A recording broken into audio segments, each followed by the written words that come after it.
और वह मनुष्य योनि मिला हुआ तुम व्यर्थ गंवा रहे हो।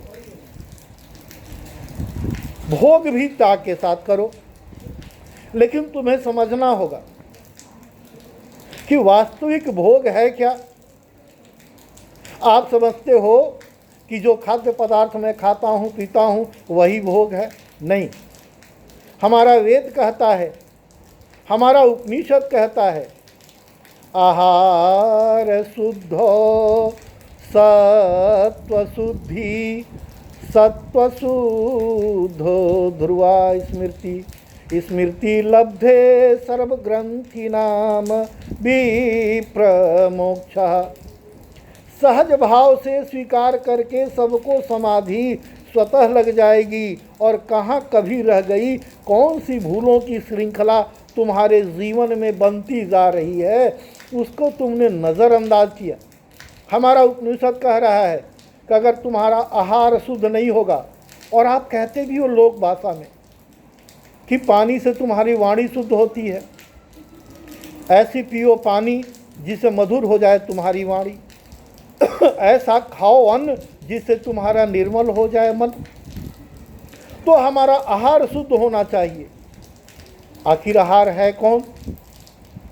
हम दुनिया की जितनी वस्तु को स्वीकार करते हैं अपने इंद्रियों के द्वारा, जिसे हम रिसीव करते हैं, वह सब आहार है। और आपको लगता है कि जो मैं भोजन कर रहा हूँ, मैं जो जल पी रहा हूँ, जो मैं तरल पदार्थ ले रहा हूँ, यह आहार है। यह केवल यही आहार नहीं है। आप जो स्पर्श कर रहे हो यह भी आहार है।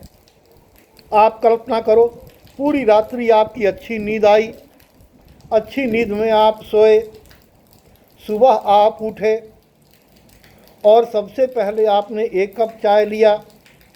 एक कप चाय लेने के बाद आपने सामने जो पड़ा था न्यूज़पेपर उसको पढ़ा, या आप अपने टेलीविज़न के सेट पे बैठ गए।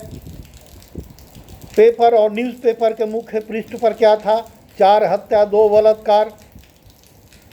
बातें जो मुख्य पृष्ठ पे थी वो नेगेटिव थी, वह नकारात्मक था, जो आपके मन ने स्वीकार किया और उसको अपने अंदर रख लिया। तो प्रातः आपने जो नाश्ता किया वह अशुद्ध भोजन का नाश्ता किया। तो आप जो मुख से भोजन करते हो, आप कल्पना करो कि जो अपने इंद्रियों से आप रिसीव करते हो उसके अनुपात में मुख के द्वारा लिया हुआ आधार कितना कम है? बहुत कम है।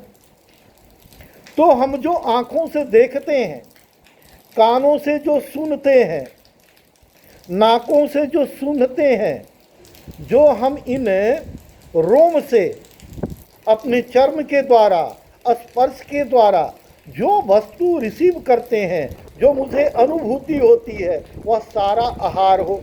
अब आपको समझ में आ जाएगा कि हम कितने सूर्योदय से लेकर के सूर्यास्त तक, सोने के पूर्व तक हम कितने अच्छे और बुरे आहार लेते हैं। अगर आपके आहार अगर शुद्ध नहीं है तो आप शुद्ध कैसे हो सकोगे? अगर आप शुद्ध नहीं हो सकोगे तो स्वस्थ कैसे हो जाओगे?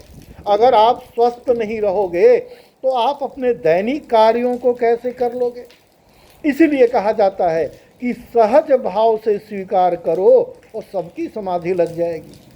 कहाँ कमी रह गई? कौन सी भूलों की श्रृंखला हमारी बनती जा रही है प्रतिपल प्रति दिवस?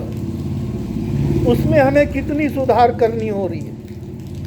हमारे संस्कारों में जो हमें अपनी परंपरा की बात होती थी, हमारे बड़े बुजुर्गों ने इन संस्कारों की जननी से, जिसकी कीमत दुनिया के किसी बाजार में नहीं लगाई जा सकती है, उसी संदर्भ में हम सभी विगत दिवस से जो रामचरितमानस के माध्यम से कथा जो सुन रहे हैं कि वर्ण धर्म नहीं आश्रम चारी, श्रुति विरोध सब नर नारी, द्विज श्रुति वेचक भूज प्रशासन, कोई नहीं माने निगम अनुशासन। अब आप देखो, तुम्हारी इंद्रियां जिस दिन अनुशासनहीन हो जाए, तुम्हारे शरीर की क्या दशा होती है यह बताने की ज़रूरत नहीं है। और अनुशासनहीन होने के कारण ही तुम्हारी इंद्रियां तुम्हारा विरोध कर करके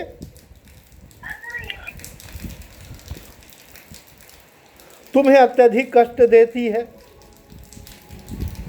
जब रामचरितमानस यह कहता है कि प्रातः काल उठी रघुनाथा, मात पिता गुरु नाम ही माथा, यह एक संस्कार है।